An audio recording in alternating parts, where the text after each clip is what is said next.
Assalamualaikum warahmatullahi wabarakatuh.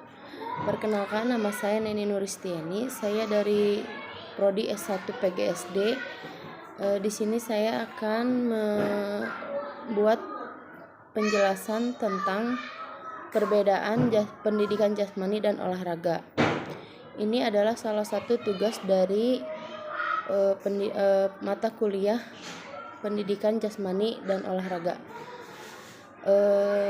Tentunya saya akan menjelaskan perbedaan pendidikan jasmani dan olahraga. Pendidikan jasmani hadir dalam bentuk aktivitas jasmani, baik olahraga, melalui olahraga atau non-olahraga. Sedangkan pendidikan olahraga sendiri bertujuan untuk membina peserta didik agar menguasai cabang olahraga tertentu. Istilah pendidikan jasmani dan olahraga sering digunakan secara terbalik. Padahal keduanya memiliki aspek yang berbeda. Untuk lebih lanjutnya, yuk kenali 5 perbedaan pendidikan jasmani dan olahraga di bawah ini. Yang pertama ada tujuannya. Perbedaan pendidikan jasmani dan olahraga yang utama dapat dilihat dari segi tujuan. Pendidikan jasmani diarahkan pada tujuan pendidikan, sehingga hasil akhirnya berupa nilai. Fokus utama pendidikan jasmani terletak pada pengembangan peserta didik, mulai dari aspek organik hingga intelektual. Tak cuma itu, pemanfaatan olahraga pada pendidikan jasmani sejatinya hanyalah kegiatan dalam proses pembelajaran. Sementara itu,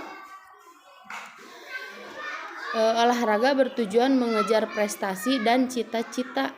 Bersifat kompetitif, olahraga hanya fokus pada pengembangan aspek motorik. Peserta didik belajar menguasai keterampilan olahraga tertentu sehingga dapat memenangkan kejuaraan dan meraih prestasi. Yang kedua dilihat dari segi orientasi. Orientasi menjadi perbedaan pendidikan jasmani dan olahraga selanjutnya. Pendidikan jasmani bersifat child oriented alias berorientasi pada anak. Karenanya pendidikan jasmani dirancang sebagai proses pemenuhan kebutuhan pertumbuhan dan perkembangan peserta didik dalam kehidupan sehari-hari. Sebaliknya, olahraga memiliki sifat subject or material oriented. Dengan begitu, pembelajaran hanya berpusat pada penguasaan materi. Pertimbangan utama olahraga adalah penguasaan gerak atau teknik dasar beserta pengembangannya untuk mendukung keterampilan olahraga tertentu. Yang ketiga dilihat dari materi. Perbedaan pendidikan jasmani olahraga selanjutnya dapat dinilai dari aspek materi. Dalam pendidikan jasmani, materi pembelajaran gerak dapat ditemukan dalam bentuk kegiatan sehari-hari di alam semesta. Selain itu, pembelajaran materi disesuaikan dengan kemampuan peserta didik. Adapun materi gerak olahraga terbatas pada teknik-teknik pada cabang olahraga yang dipelajari. Pembelajaran materi pun cenderung dipaksakan demi mencapai prestasi optimal. Yang keempat dilihat dari waktu dan intensitas. Waktu dan intensitas pembelajaran merupakan faktor perbedaan pendidikan jasmani dan olahraga berikutnya. Pembelajaran pendidikan jasmani dibatasi oleh alokasi waktu di setiap pertemuan.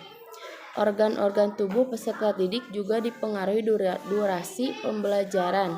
Selain itu, frekuensi pertemuan diatur dalam kurikulum. Dalam prakteknya, lama pembelajaran olahraga tidak dibatasi. Latihan pun pada umumnya dalam frekuensi yang tinggi, guna beradaptasi dengan siklus pertandingan. Aktivitas fisik dalam latihan dilakukan mendekati kemampuan optimal.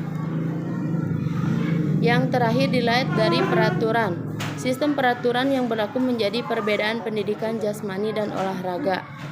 Selanjutnya, diajarkan oleh guru. Pendidikan jasmani tidak dimiliki peraturan yang baku. Peraturan ini disusun tujuan dan kondisi pembelajaran. Di sisi lain, pelatih memberlakukan peraturan permainan yang baku dan ketat pada setiap cabang olahraga. Hal ini bertujuan agar olahraga dapat dipertandingkan dengan standar yang sama dalam berbagai situasi dan kondisi. Itulah 5 perbedaan pendidikan jasmani dan olahraga yang mendasar. Semoga informasi di atas menambah pengetahuan tentang pendidikan jasmani dan olahraga. Sekian dan terima kasih. Itulah penjelasan perbedaan pendidikan jasmani olahraga dari saya. Wassalamualaikum warahmatullahi wabarakatuh.